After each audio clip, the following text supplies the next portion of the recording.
Assalamualaikum, selamat datang di kisah inspiratif yang menarik untuk dibahas.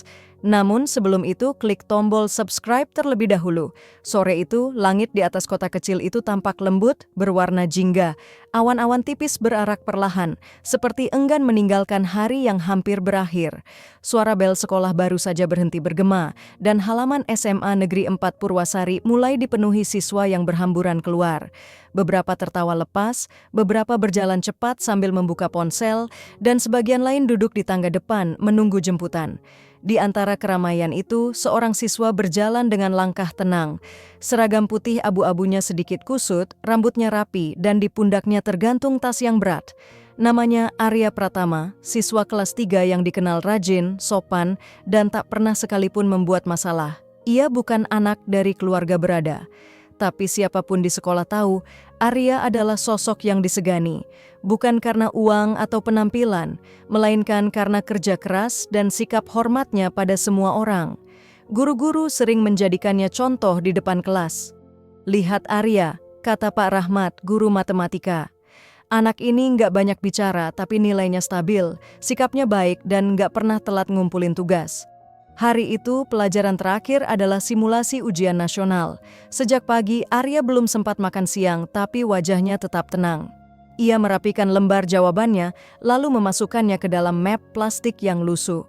Begitu bel pulang berbunyi, ia melangkah keluar kelas, menatap sebentar ke arah pepohonan di halaman sekolah yang mulai diterpa cahaya senja. "Yah, akhirnya selesai juga," gumamnya pelan. "Rey, pulang bareng nggak?" Suara sahabatnya Dimas memanggil dari belakang. Arya menoleh dan tersenyum. "Kamu lewat selatan kan? Aku lewat utara. Besok aja," Dimas mengangguk. "Oke. Hati-hati di jalan ya," katanya. Di perempatan depan ada razia polisi. Arya berhenti sejenak. "Razia?" "Iya, aku dengar dari anak kelas 2. Kayaknya agak aneh." Arya hanya mengangguk lagi, tenang. "Surat-suratku lengkap kok." "Nggak apa-apa." "Ya udah, kalau gitu hati-hati ya, Ri." Mereka berpisah di depan gerbang sekolah. Arya berjalan menuju parkiran motor di belakang gedung aula. Di sana, motor kesayangannya terparkir, motor Matic putih keluaran baru, hadiah dari ayahnya setahun lalu. Motor itu bukan motor mahal, tapi bagi Arya nilainya lebih tinggi dari apapun. Itu adalah hasil jerih payah ayahnya, yang bekerja sebagai sopir angkutan di kota. Ia menepuk bodi motor itu pelan, seperti menyapa teman lama. "Yuk, pulang," katanya lembut sebelum menyalakan mesin. Jalan menuju rumah Arya cukup jauh, sekitar 12 km dari sekolah ke arah utara, melewati area pasar, beberapa perumahan, dan jalan raya besar yang sering macet menjelang sore. Angin sore berhembus lembut, membawa aroma hujan yang tertahan. Di kanan kiri jalan, pepohonan trembesi menunduk, dedaunannya menari pelan. Di kaca spion, langit berubah keemasan. Arya menghela napas lega, merasa damai. Ia menikmati setiap detik perjalanan pulang, suara mesin motor, angin yang menampar wajah, dan kenangan tentang ayah serta ibunya yang selalu menunggu di rumah dengan senyum hangat. Namun, semakin jauh ia melaju, suasana jalan mulai berubah. Di depan, sekitar 300 meter dari pertigaan pasar, terlihat beberapa orang mengenakan seragam polisi berdiri di tengah jalan. Ada mobil patroli dengan pintu terbuka dan satu motor besar bersandar di pinggir. Beberapa kendaraan diberhentikan, beberapa dibiarkan lewat begitu saja. Arya memperlambat laju motornya. Di sisi jalan, beberapa pengendara lain tampak gelisah. Ada yang mengeluarkan dompet tergesa-gesa, ada juga yang berdebat kecil dengan petugas. Tapi anehnya, tidak ada papan razia, tidak ada garis pembatas, dan tidak terlihat tanda resmi seperti biasanya. Meski begitu, Arya tetap tenang. Ia yakin kalau ia tidak salah, tidak perlu takut. Surat-surat lengkap, helm dipakai, lampu nyala. "Aman," bisiknya menenangkan diri sendiri. Ia melanjutkan perlahan ke depan. Seorang polisi melihat ke arahnya, lalu melambaikan tangan menyuruh berhenti. "Berhenti dulu, Dik." Suara itu berat dan tegas, tapi ada nada kasar di dalamnya. Polisi itu berjalan mendekat, wajahnya datar tanpa senyum, kulit gelap terbakar matahari, dan matanya tajam seperti sedang mencari kesalahan. Arya segera menepi dan mematikan mesin. "Selamat sore, Pak," ucapnya sopan sambil menurunkan kaca helm. "STNK dan SIM." Perintahnya cepat, tanpa menatap wajah Arya. Arya buru-buru membuka dompet kecil di saku celananya dan menyerahkan semua yang diminta. Polisi itu mengambil dengan satu tangan, lalu menatap sebentar ke kertas STNK. "Motor baru ya?" tanyanya, suaranya datar tapi sinis. "Iya pak, pemberian ayah," jawab Arya dengan sopan. Polisi itu mengerutkan kening, lalu menatap Arya dari atas ke bawah.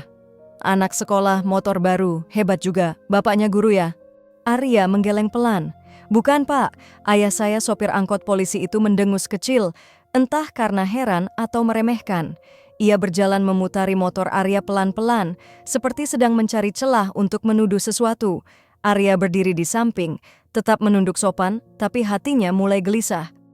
Dari kejauhan, beberapa warga terlihat memperhatikan. Ada seorang bapak tua berhenti di pinggir jalan, ada pula ibu-ibu yang menenteng belanjaan, berdiri penasaran. Suasana menjadi tidak nyaman. Meski belum terjadi apa-apa, aura di tempat itu terasa aneh, dingin, menekan, dan penuh kecurigaan. "Lampu rem masih nyala nggak?" tanya polisi itu tiba-tiba. "Masih pak, baru diservis minggu lalu," jawab Arya cepat. Polisi itu tidak menjawab, ia hanya melirik lagi ke arah motor, lalu ke arah Arya. Dari wajahnya terlihat jelas ada sesuatu yang tidak beres. Arya mencoba tersenyum. "Ada yang salah pak?" Polisi itu tidak langsung menjawab. Ia melipat surat-surat Arya, menepuk-nepuknya pelan di telapak tangan, lalu menatap langsung ke matanya. "Turun dulu, sini," katanya pendek. Arya menurut. Ia menurunkan sandaran motor dan berdiri tegak di sampingnya. "Motor kamu saya tahan dulu," ucap polisi itu datar. Arya terkejut. "Hah? Tapi kenapa pak? Surat-surat saya lengkap, pajak juga hidup." "Banyak alasan bisa, tapi nanti aja kamu ikut ke pos, jangan banyak tanya." Nada suaranya mulai kasar. Beberapa orang di sekitar mulai menatap lebih lama. Beberapa bahkan mengeluarkan ponsel dan mulai merekam diam-diam. Arya menelan ludah. Ia tahu sesuatu yang tidak adil sedang terjadi, tapi ia masih mencoba menahan diri. "Maaf pak, kalau memang ada pelanggaran saya siap tanggung, tapi boleh saya tahu kesalahannya apa?" Polisi itu menatapnya tajam, kedua matanya menyipit, lalu bibirnya menegang. "Kamu banyak tanya ya," katanya pelan tapi menekan. Langkahnya maju 1-2, hingga jarak mereka hanya tinggal setengah meter. Udara sore yang tadinya hangat, mendadak terasa berat. Arya bisa mencium bau keringat dan rokok dari seragam pria itu. Jantungnya mulai berdegup lebih cepat. Polisi itu menepuk STNK Arya di tangannya, lalu berkata dengan nada ketus, "Anak SMA sok bener. Udah tahu jalan ini lagi razia, masih aja gaya ngebut-ngebutan." "Saya udah perhatiin dari tadi." Arya menggeleng cepat. "Saya nggak ngebut pak, saya jalan pelan dari sekolah." "Diam!" bentaknya keras. Suaranya menggema, membuat beberapa orang menoleh kaget. Arya terdiam, hatinya seperti diremas. Ia tak mengerti kenapa tiba-tiba disalahkan, padahal semua surat lengkap dan ia tak melanggar apapun. Polisi itu menatapnya lama. Matanya seperti menyimpan amarah yang tak jelas arahnya. Lalu tanpa menunggu lagi, ia melangkah ke arah mobil patrolinya. Arya menatap punggung polisi itu dengan dada bergetar. Udara sore mendadak terasa dingin. Polisi arogan itu berjalan menghampiri Arya sambil berbicara ketus. Suasana hati Arya yang tadi tenang, seketika berubah menjadi gelisah. Langkah sepatu hitam itu terdengar berat menghentak aspal. Setiap langkahnya seolah membawa tekanan. Di tangannya masih tergenggam surat-surat Arya yang diremas setengah kusut. Wajahnya keras, tanpa senyum, tanpa empati. Matanya menatap tajam seperti sedang menilai harga seseorang, bukan sebagai manusia tapi sebagai barang. "Anak sekolah kok sok suci banget ya," gumamnya pelan tapi cukup keras untuk terdengar. Arya diam, ia menunduk. Ia tahu melawan hanya akan memperburuk keadaan, tapi di dalam dadanya ada sesuatu yang mulai bergetar, campuran antara takut, malu, dan perasaan tidak adil. Beberapa warga yang menonton mulai berbisik. Ada yang menggeleng pelan, ada pula yang menghela napas. Tak tega melihat Arya yang hanya berdiri dengan mata mulai berkaca. Arya mencoba bicara, suaranya bergetar. "Saya nggak nyolong, Pak. Saya punya surat lengkap dan motor ini resmi, tapi polisi itu tidak mendengar, atau mungkin tidak mau mendengar." Ia malah melangkah makin dekat, menatap wajah Arya dari jarak beberapa sentimeter. Polisi itu tertawa pendek lagi, kali ini lebih sinis. Anak sekolah sok berani sekarang ya. Mau ngelawan polisi? Suara tawa itu terdengar nyaring di telinga Arya, tapi tidak lucu, justru menyakitkan. Satu dua warga mulai mengeluarkan ponsel dan merekam. Mereka tidak berani mendekat, tapi ekspresi mereka menunjukkan campuran marah dan iba. Kasian banget anak itu, bisik seorang ibu di pinggir jalan. Polisinya keterlaluan, sambung yang lain. Namun tak ada yang berani bersuara lantang. Polisi itu masih terus berbicara, seperti ingin memancing Arya marah. Motor bagus tapi lihat sepatumu, compang-camping. Ia menatap helm Arya, lalu menepuk bahunya dengan kasar.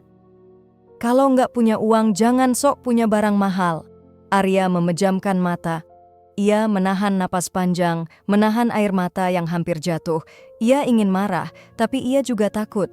Ia hanya ingin pulang, bertemu ibunya, makan sayur asem yang tadi dimasak. Tapi entah kenapa, sore itu dunia seolah menahannya di tempat yang penuh ketidakadilan. Pak, saya mohon, saya nggak salah. Kalau Bapak mau periksa apapun, silakan. Tapi jangan hina saya. Suaranya pelan, tapi getarannya membuat hati siapapun yang mendengar bisa ikut merasakan luka itu. Namun polisi itu tak bergeming, ia justru tertawa, kali ini lebih keras. Kamu ngajarin saya, hah? Kamu pikir saya nggak tahu hukum? Kamu pikir kamu siapa? Arya menunduk. Tangannya mengepal di sisi paha, jemarinya bergetar. Satu suara tiba-tiba terdengar dari kerumunan. Udah Pak, anak itu nggak salah. Saya lihat tadi, dia jalan pelan. Semua kepala menoleh. Seorang pria paruh baya, tukang ojek dari pangkalan seberang jalan, berdiri dengan wajah tegang. Tangannya masih memegang helm. Polisi itu menatapnya tajam. Kamu siapa? Mau ikut campur? Pria itu mundur setengah langkah. Saya cuma bilang yang saya lihat, Pak. Polisi itu mendengus lalu menatap kembali ke Arya. Tuh lihat banyak yang sok tahu. Makanya kamu diam aja. Suasana semakin panas. Orang-orang mulai berbisik lebih keras. Kamera ponsel terus menyorot. Tapi polisi itu seolah tak peduli. Ia mengambil langkah mundur lalu menatap motor Arya lagi. Pandangannya tajam, seperti sedang menimbang sesuatu yang tidak baik. Arya masih diam di tempat, tubuhnya kaku, napasnya berat. Di dada, rasa malu dan marah bercampur jadi satu. Sekarang gini aja, kata polisi itu akhirnya. Kamu ngaku aja deh. Nih motor jelas bukan kamu yang beli. Kalau kamu ngaku, saya bisa bantu, biar nggak panjang urusannya. Arya mendongak perlahan, matanya mulai berkaca. Ngaku apa, Pak? Saya nggak salah. Polisi itu tersenyum sinis. Berani juga kamu ya? Waktu terasa berjalan lambat, angin sore berhenti berembus. Suara kendaraan di kejauhan seolah memudar. Arya berdiri di tengah jalan itu, dikelilingi tatapan orang-orang, dengan perasaan seolah dunia menelanjangi harga dirinya di depan umum. Ia ingin menjerit, tapi tak bisa. Ia ingin melangkah pergi, tapi kakinya seperti terpasung. Lalu, tiba-tiba, polisi itu berbalik menuju mobil patrolinya. Langkahnya cepat dan keras. Ia membuka pintu belakang, mengobrak-abrik sesuatu di dalam. Arya menatap bingung. Pak, saya boleh ambil surat-surat saya? Tanyanya pelan. Tidak ada jawaban. Polisi itu tetap membungkuk di belakang mobil, tangannya seperti sedang mencari sesuatu. Beberapa warga saling pandang. Dia mau ngapain ya? Bisik seorang ibu. Yang lain menjawab, entahlah, tapi kayaknya marah banget. Udara semakin tegang, seseorang di kerumunan mulai merekam lebih dekat, fokus pada gerak-gerik polisi itu. Dan di antara suara angin dan bisikan orang, terdengar bunyi logam, klak, suara tutup jerigen yang dibuka. Suara napas orang-orang di sekitar seketika tercekat. Beberapa langkah mundur, sebagian lagi hanya berdiri membeku. Polisi itu menatap Arya dengan pandangan dingin yang sulit dijelaskan. Kalau kamu nggak mau jujur, katanya pelan, lihat aja akibatnya. Ia melangkah mendekat. Langkah demi langkah, suara sepatunya bergema di antara detak jantung Arya yang makin kencang. Arya menatap jerigen itu dengan wajah pucat. Pak, itu buat apa? Suaranya nyaris tak keluar. Polisi itu tidak menjawab. Ia hanya berdiri di depan motor Arya. menatap motor itu seperti musuh. Di saat semua mata tertuju padanya, polisi itu mengangkat jerigen berisi bensin itu perlahan dan menatap motor Arya dengan tatapan penuh amarah. Pak, tolong, jangan." Suara Arya serak, lirih, nyaris tak terdengar, tapi polisi itu tidak berhenti. Ia membuka tutup jerigen dengan kasar, lalu mulai menyiramkan bensin itu ke motor Arya. Cairan bening itu mengalir cepat, menetes di bodi putih motor yang masih mengilap.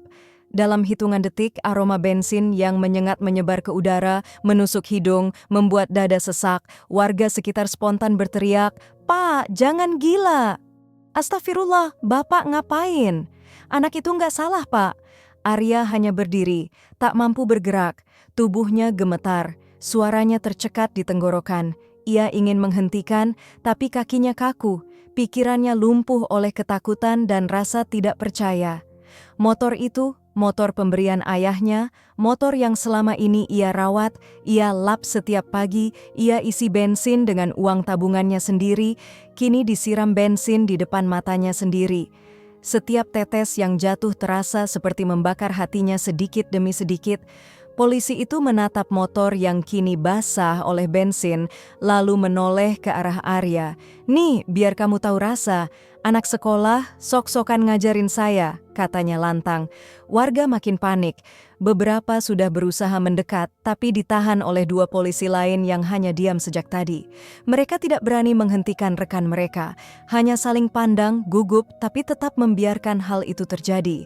Seseorang dari kerumunan berteriak, "Pak, itu berlebihan. Udah cukup." Namun, yang dijawab hanyalah suara gesekan korek api. Klik, klik, klik. Suara itu kecil, tapi cukup membuat jantung semua orang berhenti berdetak sejenak. Arya menatap tangan polisi itu yang memegang korek api gas. "Pak, jangan, tolong, jangan dibakar, Pak. Itu motor saya satu-satunya." Suaranya kini pecah, penuh panik dan air mata.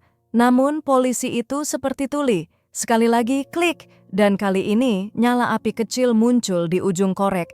Dalam sepersekian detik, sebelum semua orang sempat bereaksi, api kecil itu dilemparkan ke arah motor. Ledakan kecil terdengar, "Hush!" Bensin yang membasahi motor langsung menyambar, menyalakan api besar dengan cepat. Warna jingga menyala-nyala, asap hitam tebal mengepul ke langit. Suara retakan plastik dan logam meleleh terdengar memekakkan telinga. Beberapa warga berteriak histeris, "Astagfirullah! Gila, bakar motor anak sekolah." Arya menatap tanpa berkedip, wajahnya basah oleh air mata. Api itu menari di depan matanya, membakar bukan hanya motor kesayangannya, tapi semua kenangan dan harapan yang tersimpan di dalamnya. Dalam sekejap ingatan-ingatan datang silih berganti. Hari ketika ayahnya menyerahkan kunci motor itu dengan senyum bangga. "Ini bukan cuma motor, Nak. Ini hasil kerja keras ayah. Jaga baik-baik." Ya, suara ayahnya bergema di kepala. Dan kini, motor itu, simbol dari kasih sayang dan perjuangan orang tuanya, berubah menjadi abu di hadapan semua orang. Arya berteriak, "Ah!"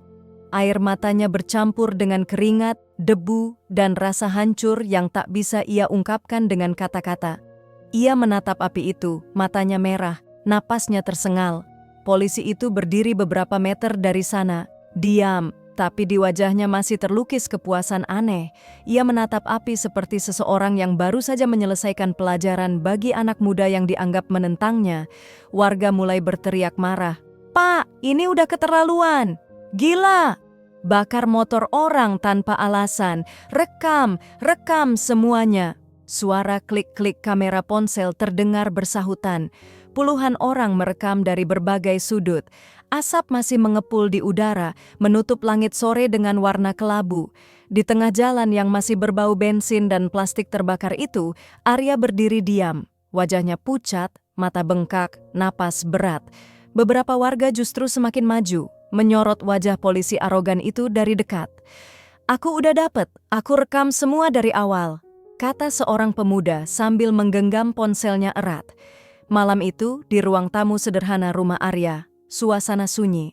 Lampu gantung temaram, suara jangkrik di luar bercampur dengan bunyi notifikasi dari ponsel tua milik ayahnya yang terus bergetar. Ini Arya kan?" Suara ayahnya pelan, serak. Ia duduk di kursi rotan, tubuhnya gemetar, matanya menatap layar ponsel yang menampilkan video viral itu. Seorang anak SMA berseragam putih abu menangis di tengah jalan dan di depannya motor terbakar dikelilingi api. Ya Allah, bisiknya. Anak ini, anak saya. Arya hanya duduk di lantai, lututnya memeluk tubuh, matanya kosong. Di wajahnya masih tersisa jelaga hitam. Ia belum sepenuhnya sadar, pikirannya masih tertinggal di jalan tempat motornya terbakar tadi sore. Ibunya menutup mulut dengan tangan, menahan tangis. Suara berita dari televisi mulai menayangkan cuplikan video yang sama. Di layar tertulis besar-besar, video siswa SMA ditilang, motornya dibakar polisi. Dalam hitungan jam, seluruh negeri menonton tragedi itu. Di dunia maya, badai mulai menggulung. Tagar keadilan untuk Arya trending di Twitter. Puluhan influencer, tokoh publik, dan jurnalis mulai mengunggah potongan video dengan komentar pedas. Ini bukan sekadar penyalahgunaan wewenang, ini penghinaan terhadap kemanusiaan. Anak ini tidak bersalah, tapi jadi korban arogansi aparat. Kami tuntut tindakan tegas, jangan biarkan ini berlalu.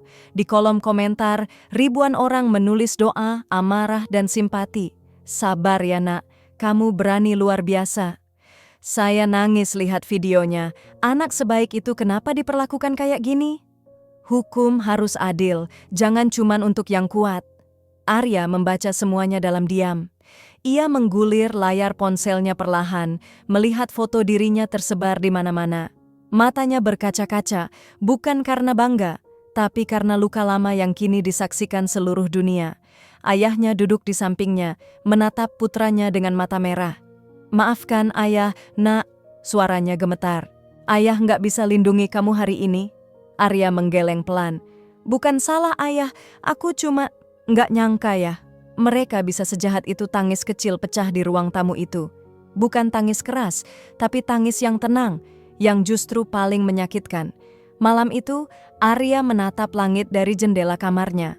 Bulan purnama menggantung sendu, seperti ikut berduka. Ia berbicara pelan, hampir seperti berbisik ke langit. Kalau aku diem, mereka bakal ngelakuin ini ke orang lain juga. Kan?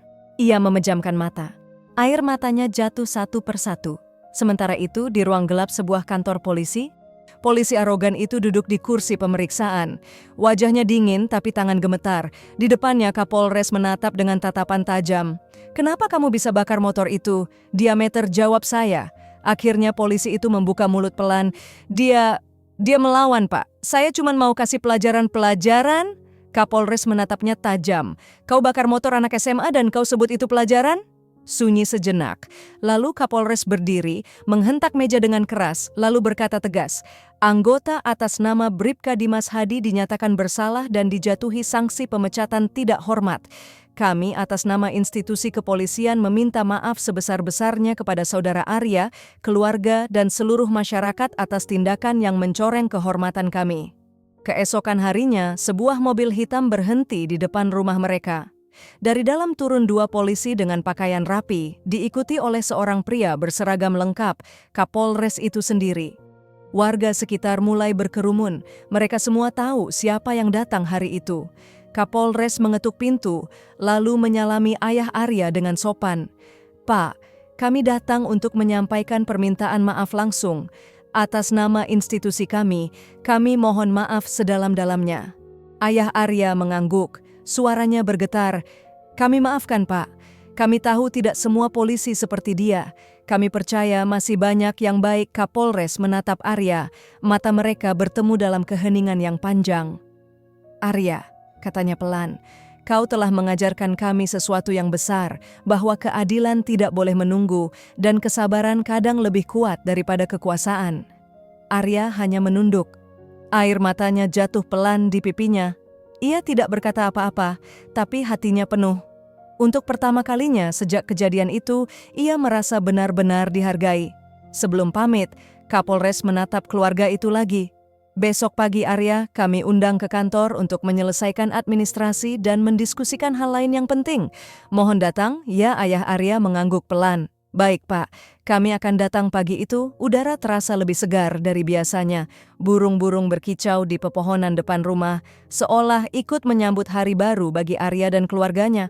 Matahari belum tinggi, tapi sinarnya sudah cukup untuk menembus jendela ruang tamu kecil itu. Arya mengenakan seragam putih abu yang rapi. Hari ini bukan hari sekolah, tapi ia memakainya dengan sengaja. Sebagai simbol, katanya, bahwa dirinya tetap siswa yang hormat dan sopan, meski dunia sudah mengenalnya lewat tragedi. Ayahnya menatapnya dari kursi rotan di pojok ruang. "Kamu siap, nak?" Arya mengangguk pelan, senyum tipis di wajahnya. "Siap ya." Mereka berdua naik motor pinjaman dari tetangga, menembus jalanan kota yang pagi itu terasa lebih damai. Ketika mereka tiba di halaman kantor polisi, suasana sudah berbeda. Tidak ada wajah tegang atau kasar seperti dulu. Yang ada hanyalah barisan petugas yang berdiri rapi, menyambut kedatangan Arya dengan hormat. Seorang perwira muda berjalan menghampiri, tersenyum ramah. "Selamat pagi, Arya. Silakan masuk." Kapolres sudah menunggu di dalam. Langkah Arya terasa ringan, tapi di dadanya jantung berdegup kencang. Ia tidak tahu apa yang menunggunya, tapi ia datang dengan hati terbuka. Di dalam ruangan besar yang dulu terasa menakutkan, kini suasananya hangat. Bendera merah putih berdiri gagah di pojok ruangan. Di tengahnya, Kapolres berdiri, wajahnya tenang, tapi mata itu menyiratkan penyesalan yang tulus. "Selamat datang, Arya," ucapnya pelan. Arya dan ayahnya menunduk hormat. Kapolres melanjutkan, "Sebelum apapun, izinkan kami sekali lagi menyampaikan permintaan maaf yang paling dalam. Kami tahu tidak ada kata-kata yang cukup untuk menghapus trauma yang kamu alami, tapi kami ingin kamu tahu bahwa hari ini kami datang bukan hanya untuk meminta maaf, tapi untuk memberikan sesuatu." Ia memberi isyarat, dan dua petugas membuka tirai besar di sudut ruangan. Di balik tirai itu, sebuah motor baru berwarna putih mengilap. Motor itu persis seperti milik Arya yang dulu terbakar. Arya membeku di tempat, matanya melebar, bibirnya bergetar. "Ini untuk saya, Pak?" Suaranya nyaris tak terdengar. Kapolres mengangguk. "Ya, Arya. Ini bukan sekadar pengganti motor. Ini simbol tanggung jawab kami. Simbol bahwa tidak semua yang salah akan dibiarkan begitu saja. Dan simbol penghargaan atas kesabaran dan keberanianmu." Arya menarik napas panjang. "Saya bukan siapa-siapa.